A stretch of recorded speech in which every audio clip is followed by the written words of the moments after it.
The Society of Actuaries Research Institute, in conjunction with our research partners at LIMRA, at RGA, and at TAI, recently released an update to our U.S. individual life COVID-19 report series. And this is the most recent report. It's the third, actually, public release from this collaboration. And it contains the results of an excess mortality analysis all the way through the fourth quarter of 2020. We've collected data from 31 U.S. companies, and it represents about 72% of the industry's face amount in force in this report. A total of 2.9 million death claims from individual life policies dating back to 2015 all the way through the end of 2020 make up the basis for the analysis. And Mervyn, I know that a lot of questions have come up from individual life companies along the way on pulling a lot of information together. So maybe you can tell us where this study originated from. Yeah, sure, Dale. So we were hearing a lot of buzz from within the industry that there would be an appetite for this type of study. So we reached out to some of our partners to see if we could make that happen. Obviously, getting enough companies willing to share their data would be a deciding factor, but we found a lot of them committed without hesitation. Having the SOA and LIBRA behind it helped, and RGA has a lot of history creating experience studies of this magnitude as well. TAI's connection with RGA would also make it possible to speed the data prep. So it all made for an excellent collaborative team. And Jason, I know you've been studying all the results coming out of these studies, especially this third one in the series. What are the types of results that actuaries who pick up the reports would expect to see? Yeah, so 2020 obviously was a pretty unusual year. So we had to go to some unusual lengths to get meaningful results. It's still going to be some of the basic things we're used to seeing, but maybe presented a little bit differently. And the reason for that is because of the changes over time and across different regions of the country made it imperative to sort of alter how we normally look at results. So we're still doing A over E's, but what we'll do is we'll trend an A over E from pre-pandemic, so 15, 16, 17, 18, 19, into 2020, and then we'll compare the A over E of 2020 against that trended point. And so that's what we're really focused on in the study for the basic experience study results. Now we do some other things that are pretty interesting too. So we do a population comparison, for example, where we have a population table as a basis. And the idea for this, what we hope you get out of it, is to see if there's anything to divine from getting population results earlier than your own results, and seeing if there's some relationship that you can compare those newly released population results to your own and interpret it that way. Further to that, we also have some rates of death, additional rates of death in 2020. And the idea there is to compare some groups and say who got it worse, essentially. So smokers, non-smokers, things like that. And Jason, we've been looking at this trend over time, starting in early 2020 all the way now through the end of that year. And I know we've been looking at different examples of some of those actual to expected results. What are some of the key ones that came to mind for you? Well, we have all the usual dimensions you'd expect to see in an experience study. The one that really caught my attention this time around in particular was face amount. Because we had this result last time where we were seeing in the second quarter, like all the face amounts got hit pretty hard, around 15%, say, over what we would have expected in a normal year. But then in the third quarter, we saw the million plus face amount suddenly go from, everybody got better, but that one got a lot better. It got almost to the point where it looked like there was no pandemic. Maybe not quite that, but close to it. So I wanted to see this time around, does that continue? Does that persist into the fourth quarter or not? It did not. Everybody got hit in the fourth quarter. Every face amount was around 20% plus, including the million plus ones. That was surprising.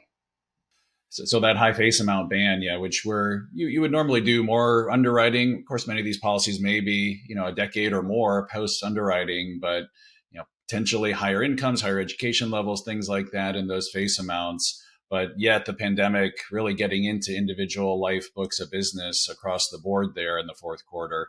I guess, were there other results that you're interested to see, or maybe even some that surprised you?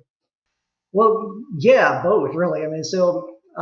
One thing, if you're paying any attention at all, and we all were during the pandemic, you noticed the big difference in regional results during the pandemic. New York, New Jersey got hit pretty hard early on. And then everybody got hit in the fourth quarter, and then it varied in other regions.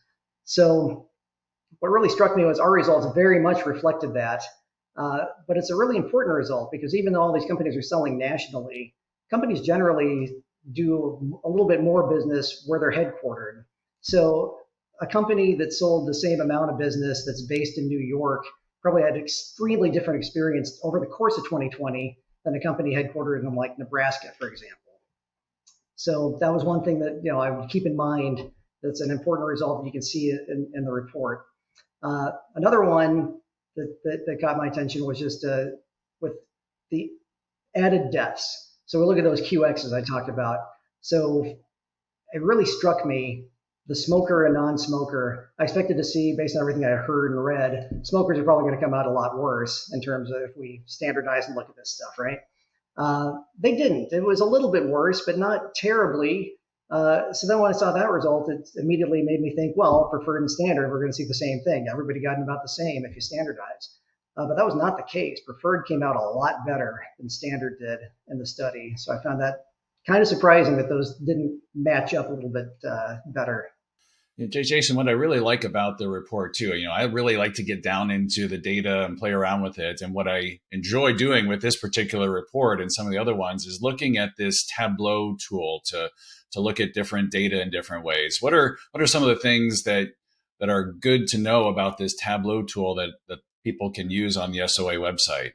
Oh man, so the Tableau tool is where it's at. So the report, we put a lot of time and love into the report. Mervyn and I and everybody else spent a lot of time in that report, but the Tableau tool is really where you need to go if you're really interested in seeing what you want to see.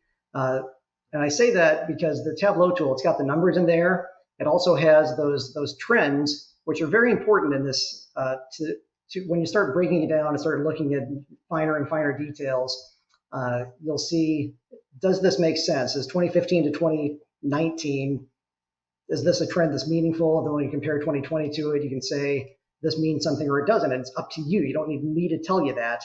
You can see it for yourself. But even more important, like you said, you can look at whatever you want, whatever's available in there. You're not limited to what I tell you in the report or what Mervyn picks out of the report. It's up to you. And I find that very freeing, and it's just a wonderful addition. Yeah, looking forward to doing more of that as we publish future reports. And I guess, Mervyn, speaking of future reports, we know, unfortunately, the pandemic did not end at the end of 2020. So I'm picturing that there's more data to be collected, more information coming out. What do we have planned for the future? Yeah, Dale, so we're moving towards the first quarter of 2021. Each of the previous reports has been on a quarter basis, so the next version will be to the end of the first quarter 2021. In that report, we're also planning on a special section looking at the cause of death. So, yeah, a lot to look forward to in the coming months.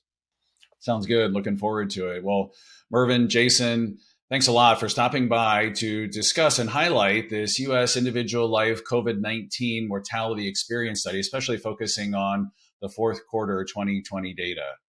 Yeah, thanks for having us. Yep, sure, Dale.